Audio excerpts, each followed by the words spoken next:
Los preceptos del Señor son luz para el alma.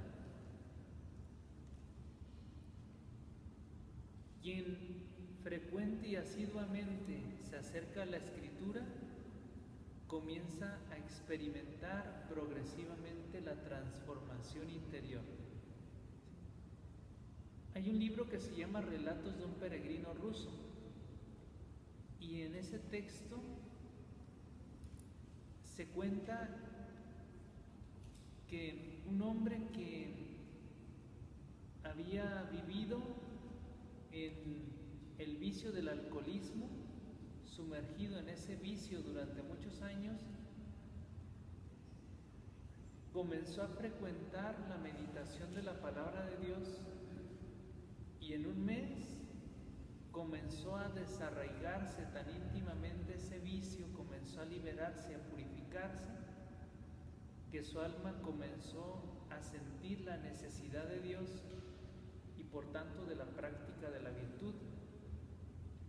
Cómo la misma palabra de Dios va realizando una obra de gracia, porque la palabra de Dios realmente contiene espíritu y da vida, ¿sí? La palabra de Dios no es una palabra del pasado, sino es una palabra muy actual. El mismo Jesús, en la más bella homilía pues que se ha dicho a lo largo de toda la historia, de Lucas 4, cuando en la sinagoga de Cafarnaúm se le da el rollo del profeta Isaías y comienza a leerlo, ¿sí?, a proclamarlo. Él dice después en la explicación: hoy mismo se ha cumplido el pasaje de la Escritura que acaban de escuchar. ¿Sí? Y cada día se cumple la palabra de Dios que acabamos de escuchar, de leer, de meditar, de orar y de contemplar. ¿Sí? ¿Más o menos? Sí se entiende, ¿verdad? Sí. Fijémonos con qué fuerza el autor del libro de los Proverbios nos introduce en la importancia de la sabiduría. Dice: no la abandones y ella te guardará. Segundo, ámala y te protegerá.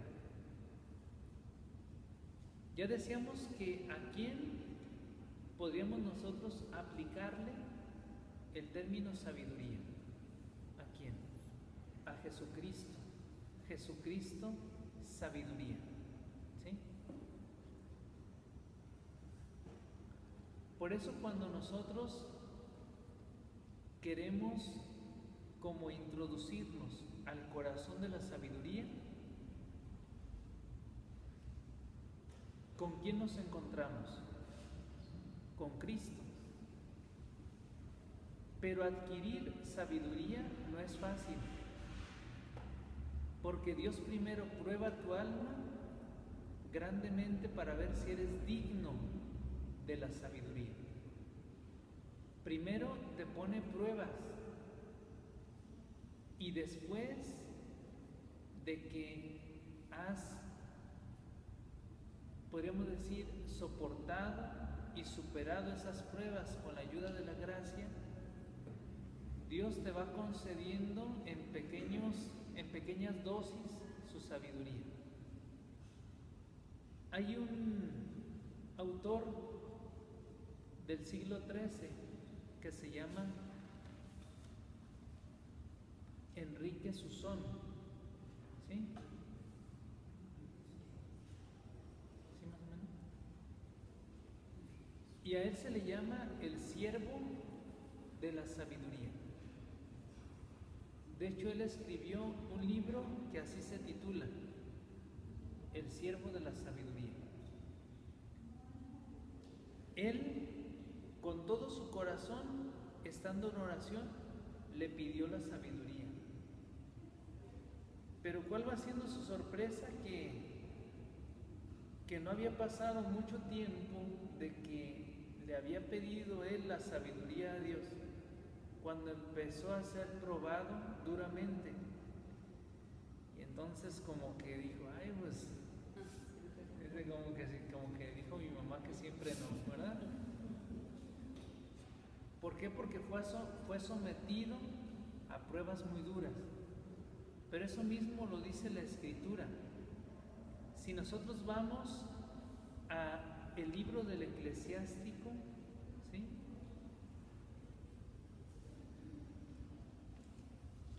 Vamos a ver, déjame ver a ver si encuentro, si no, pues. En el capítulo 2 del libro del Eclesiástico, dice: hijo, si vienes a servir al Señor, prepara tu alma para la prueba. Rectifica tu corazón y sé fuerte, y no te turbes en tiempo de infortunio. Adhiérete a Él y no te separes, para que prosperes en la recta final. Ciertamente la palabra de Dios no lo dice para asustarnos, ¿sí?, sino para ver que las cosas grandes se adquieren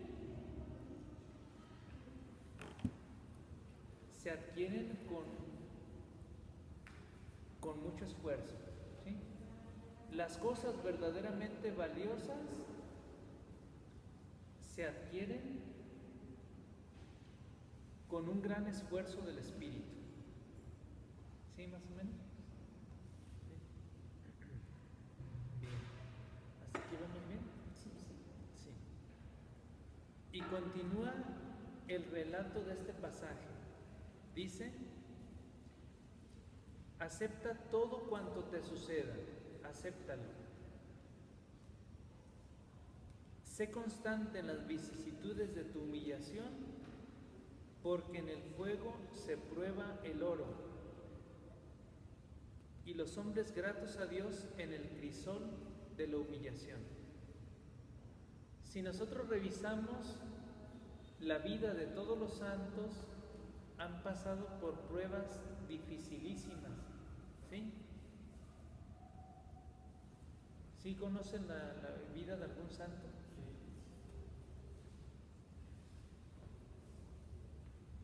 Bien pudiéramos nosotros aquí hablar de muchos santos que pues en lo personal puede ser que conozcan, ¿sí?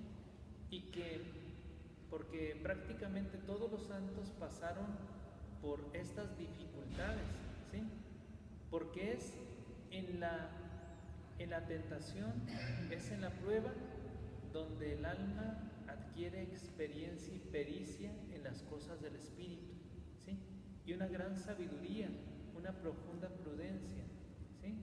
Y habilidad para desenvolverte en las cosas de Dios, ¿sí? Sin pruebas, sin dificultades, el alma no se hace fuerte, ¿sí? De hecho, si nosotros vamos a los libros sapienciales y revisamos algunas partes en que se habla de la prueba, vamos a darnos cuenta, por ejemplo, que dice: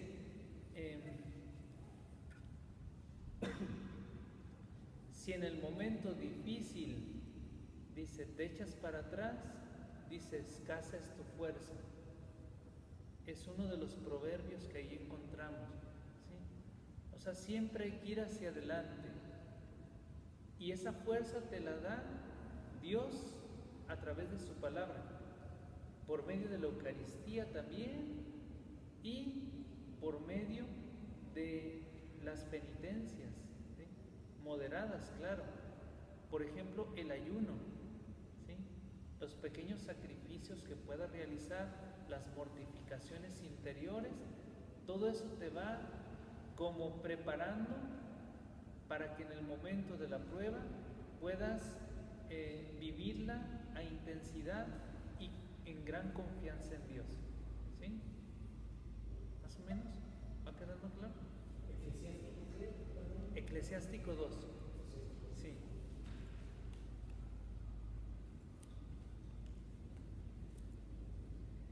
Fíjense bien, un poquito más adelante, dice en el versículo 6 de este capítulo 2, confía en Él y tendrá cuidado de ti. Rectifica tus caminos y espera en Él.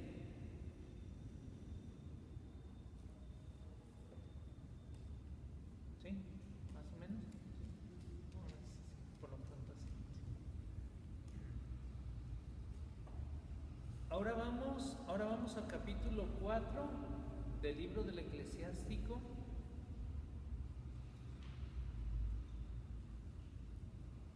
En los versículos 17 y 18. ¿Sí? Eclesiástico 4, 17 al 18. Tal vez por esto que hemos venido reflexionando, a veces no se persevera en el camino de la sabiduría. ¿Por qué? Porque a veces lo creemos facilito, ¿sí? Ahora sí que es sencillito, ¿verdad? Pero a la vez trae una gran recompensa para el espíritu ese esfuerzo, porque el alma en lo más profundo se va pacificando con el don de sabiduría, ¿sí? Una vez que va creciendo, el alma también va ensanchándose, y el alma tiene que engrandecerse, o más bien hacerse grande, para que pueda caber toda la majestad y gloria de Dios. Y eso es lo que duele. La prueba es para que tu alma se agrande. Pero como Dios va como dilatando tu alma, y tu alma es pequeñita, pues lógicamente que la prueba va a doler, porque está abriendo tu alma a su máxima capacidad para que pueda entrar Él y reinar Él ahí, ¿sí? Por eso se dice que la máxima oscuridad del espíritu, como habla San Juan de la Cruz, de las noches oscuras, que son dificilísimas para el alma, porque hay noches oscuras del espíritu y noches oscuras del sentido, ¿sí? Entonces, dice, la máxima oscuridad es la máxima luz de Dios que está embistiendo en el alma. Pero como nuestra mirada interior no está capacitada para ver esa luz tan grande de Dios, lo que pasa es que se ciega, ¿sí? Le parece que Dios se ha alejado, le parece que Dios lo ha abandonado, ¿sí?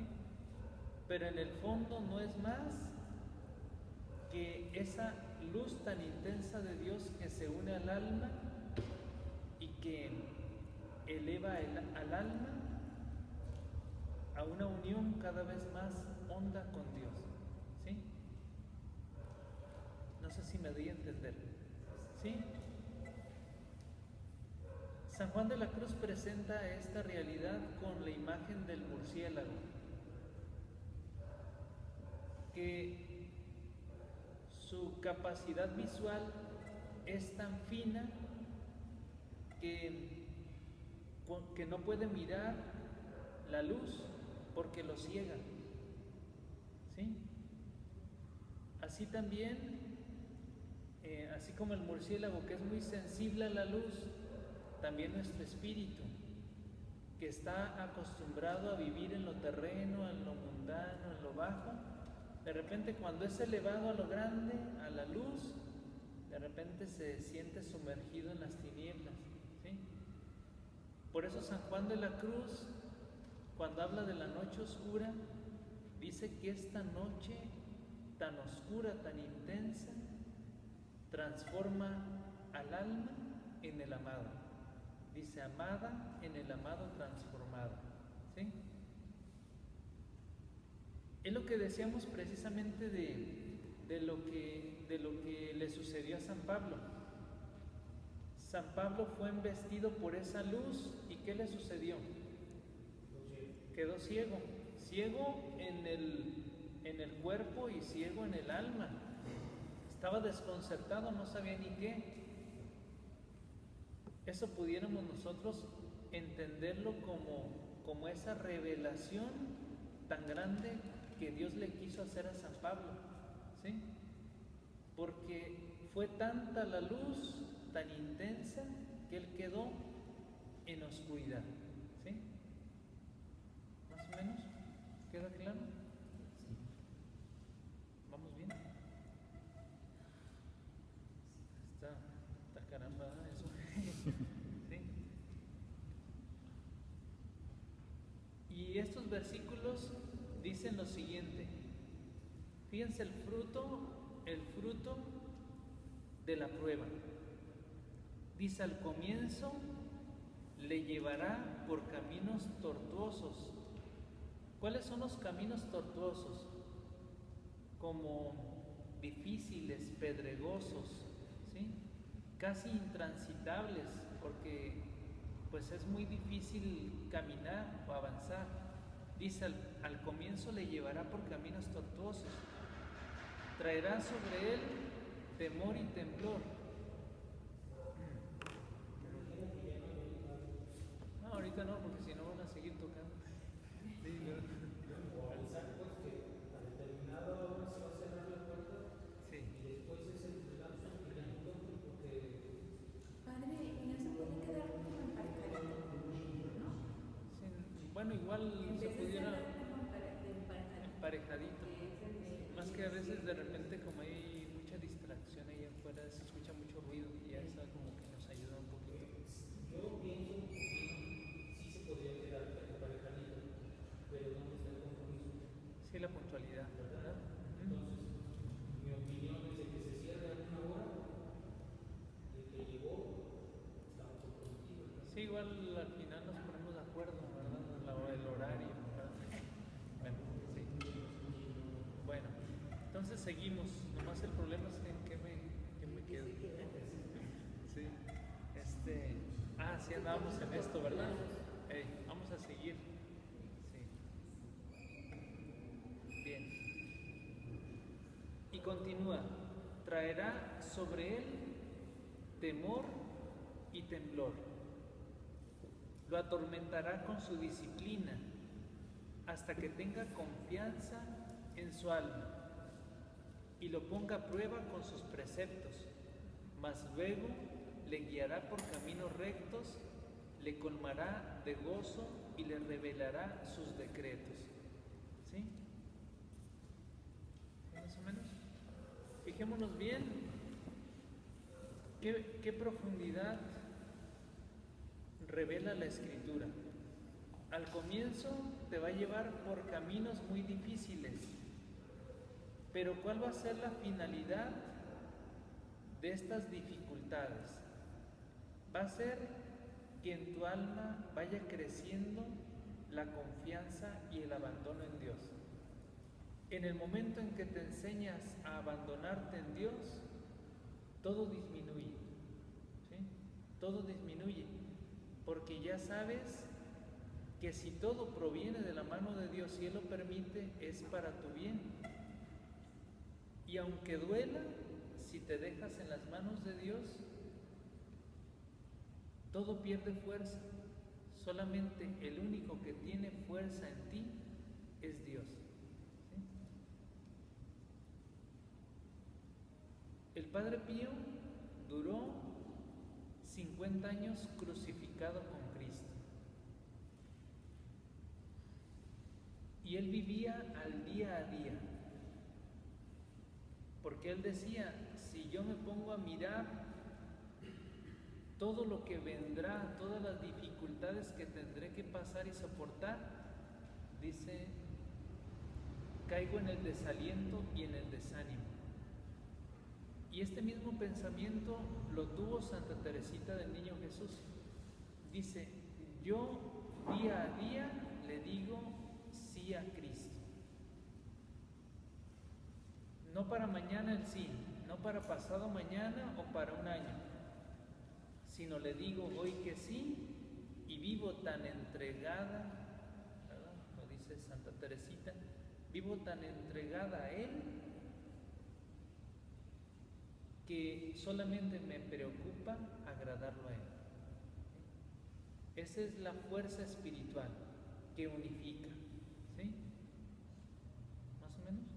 ¿Sí? ¿Va quedando claro? Sí. Esa es la fuerza espiritual que unifica porque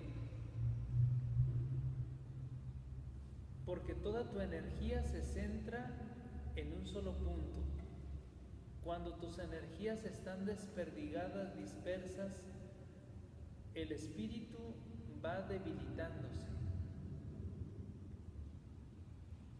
Pero en cambio, cuando Dios es el centro que dirige todas nuestras acciones y todo va orientado, encaminado hacia Él, es cuando nuestro espíritu adquiere una fuerza insospechable, ¿sí? Porque no estamos luchando con nuestra fuerza, sino con la fuerza de Dios. En el momento en que tú le dices, ¿sabes qué? Yo te entrego en el centro de mi existencia, en ese momento el que comienza a actuar es Él y no tú.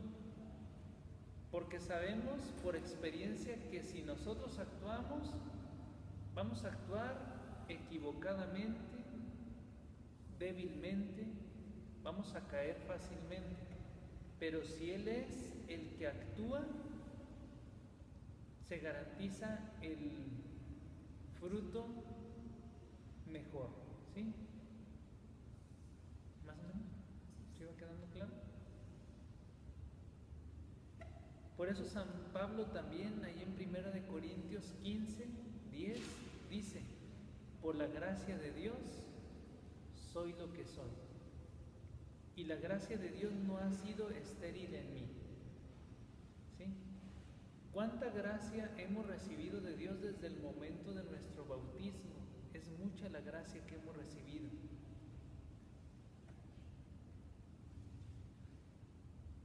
Es tanto lo que hemos recibido que únicamente el Espíritu tiene que continuamente agradecer a Dios. Aun cuando lo que hayas recibido no lo aproveches, agradécelo a Dios, ¿sí? Lo mejor es que lo aproveches, pero si no se aprovecha, por lo menos agradécelo a Dios y pídele que te ayude a aprovechar todo lo que Él te da, ¿sí? Porque Dios da a manos llenas, ¿sí? Pero aquellos que no aprovechan lo que Dios les da, se los da a aquellos que sí aprovechan. ¿Sí se han fijado en unas palabras de Cristo en el Evangelio? Que dice, a quien tiene mucho se le dará más y nadará en abundancia, pero al que tiene poco, ese poco se le quitará, ¿sí? Se refiere a la gracia en abundancia, que Dios da, pero que si no se aprovecha, no es que Dios de repente diga, bueno, pues te voy a quitar esto y para que no seas santo, ¿no? Sino Dios, si ve que no se están aprovechando esas gracias, se las da a otra persona que sí las aprovecha, como es el caso de los santos. ¿Por qué tenían tantos carismas, tantos dones? Tal vez no todos, ¿sí? Y no tanto porque no hayan sido abiertos a Dios, sino porque Dios con eso quería significar que Él los sostuvo por su gracia y quería dar modelos para todo tipo de personas, ¿sí? Aquellos que no tienen gracias extraordinarias, aquellos que sí las tienen, para todos estableció un modelo en la vida de un santo, ¿sí? ¿Y qué les iba a decir? Ya se me fue la onda. Los santos que le dan muchas gracias. Algo así, ¿verdad? Bueno, estamos ahorita. Bueno, es que ya se me... Sí.